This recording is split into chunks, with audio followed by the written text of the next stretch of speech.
지난주에 이어서 마가복음 8장의 말씀을 함께 읽도록 합니다. 지난주에는 마가복음 8장의 앞부분을 읽으면서 기적에 대한 이야기들을 했습니다. 예수님께서는 기적 아니면 살 수 없는 사람들에게 기적을 베푸시고 그들에게 또 우리에게 기적 이후에 변화된 삶을 살아라라고 이야기를 하고 계십니다. 그러나 많은 사람들은 우리들은 반복해서 기적들을 더 큰 기적들을, 표적들을 보여달라고 이야기합니다. 만족하지 못하고 있습니다. 그것은 아이들이 장난감을 달라고 하는 것 혹은 목마른 사마리아 여인이 물을 계속 찾으러 오는 것과 같은 상황입니다.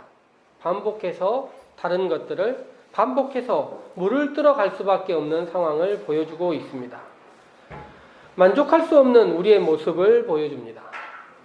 예수님은 복음서에서 기적을 통하여 바꿀 수 없는 사람들이 없다. 이것을 알려주시지만 문제는 받아들이는 사람의 태도입니다.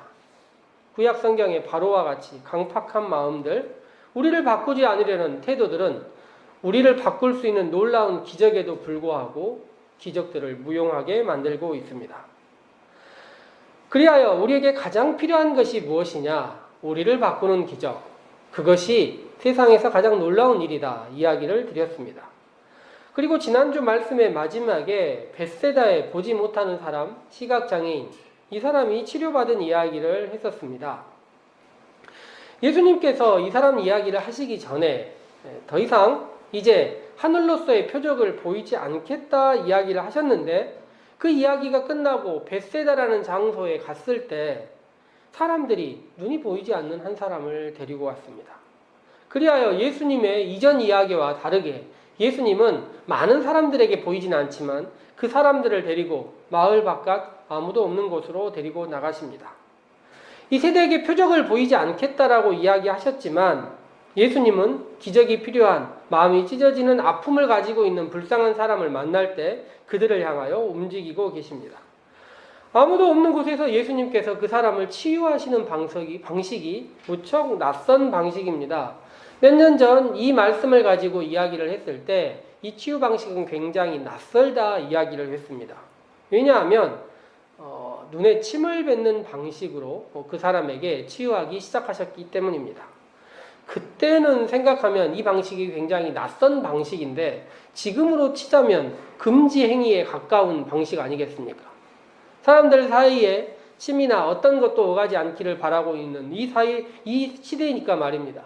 그렇지만 당시에도 이런 방식은 굉장히 낯설었고 아마 치유를 받기 위하여 예수님을 따라갔던 사람도 여러 가지 생각이 들었을 것입니다. 이것이 무엇이냐? 그런데 놀랍게 예수님에 의하여 그의 눈이 열렸습니다. 그의 마음 가운데 어색하고 낯설다 생각하고 있는데 그의 눈이 열린 것입니다. 그리하여 예수님에 의하여 열린 눈이지만 그는 올바로 보지 못합니다. 제자들이 세상을 보듯이 우리가 세상을 보듯이 우리가 말씀을 보듯이 예수님의 이야기를 듣듯이 온전하지 못하게 세상을 바라보는 것입니다. 볼 수 있는 그를 향하여 예수님은 다시 안수하셨습니다. 그리고 그의 눈이 열려 온전히 주목할 수 있게 되었다 하였습니다.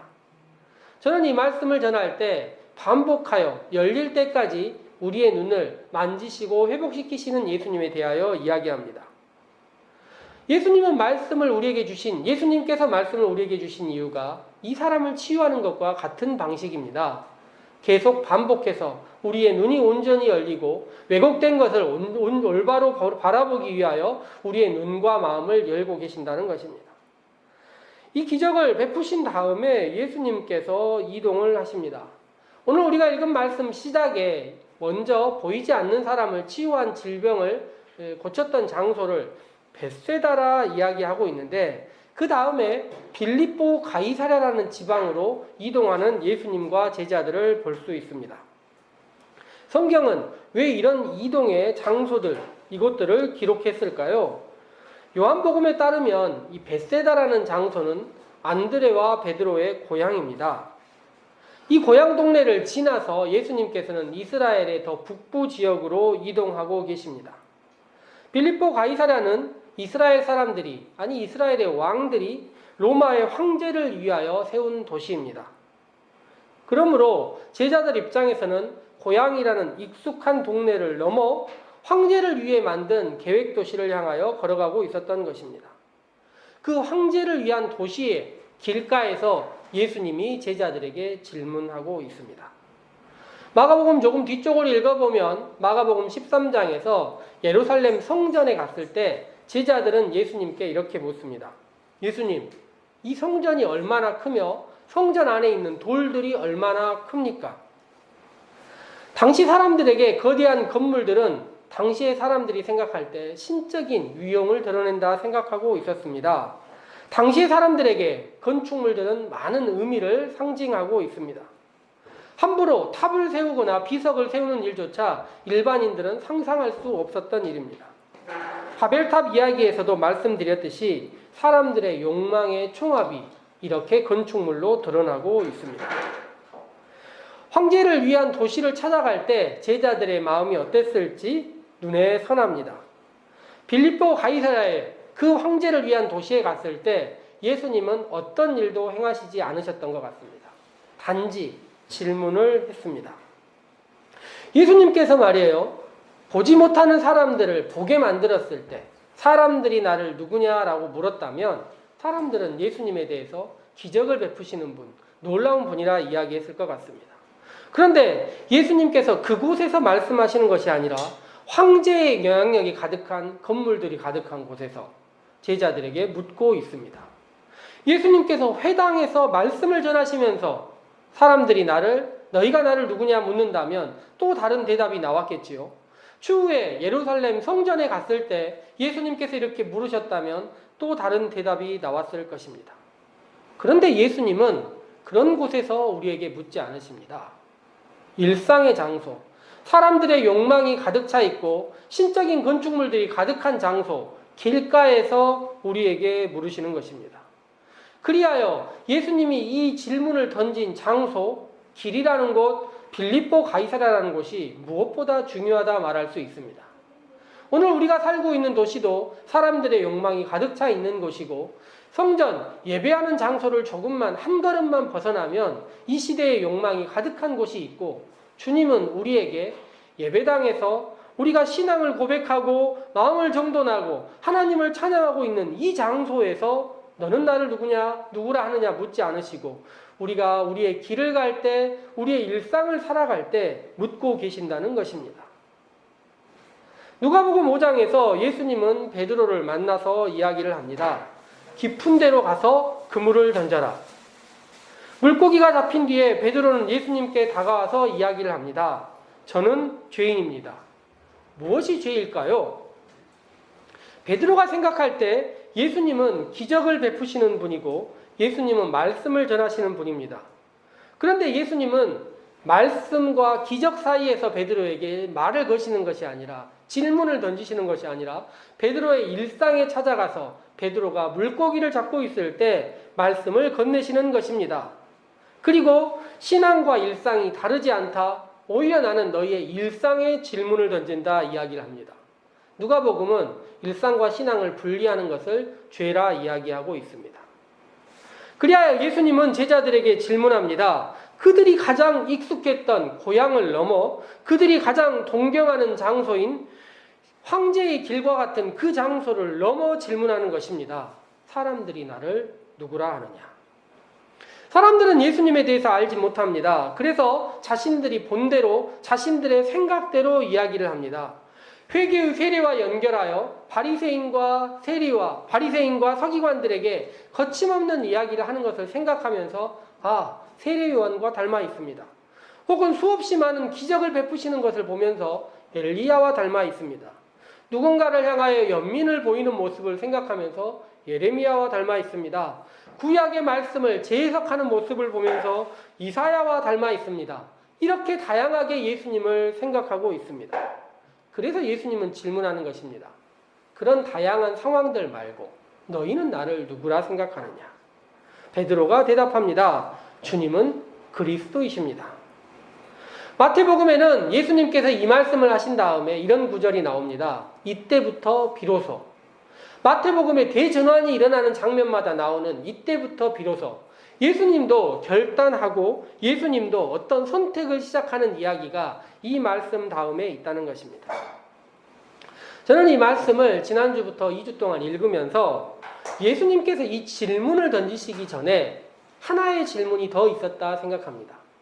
사람들이 나를 누구라 하느냐? 너는 나를 누구라 하느냐? 이 질문 전에 예수님 스스로가 했던 질문이 있을 거라 생각합니다. 나는 나를 누구라 하느냐? 나는 누구인가에 대한 질문이 있을 수밖에 없다는 것입니다. 스스로 어떤 존재로서 이 세상에 왔는지 예수님 스스로가 던지는 질문이 있습니다. 사람들은 기적을 통해서 예수님을 알아가지만 예수님의 능력은 오히려 예수님에게 시험이 될 뿐입니다. 우리를 구원하기 위해서 예수님에게 필요한 것은 오히려 이사야가 전한 이야기처럼 세상에 없는 지혜, 세상의 모든 것보다 낮아짐만이 예수님에게 필요합니다.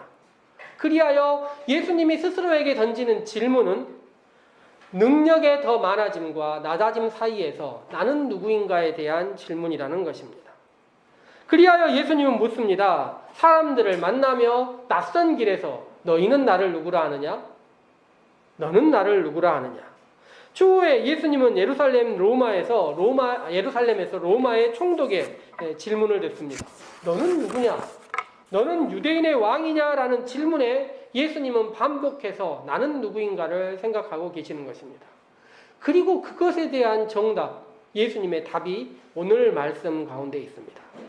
나는 누구인가? 고난을 받고 버림받고 죽임을 당하고 사흘 만에 살아날 사람이다. 예수님께서 제자들에게 물었을 때 베드로는 대답합니다. 주님은 그리스도이십니다.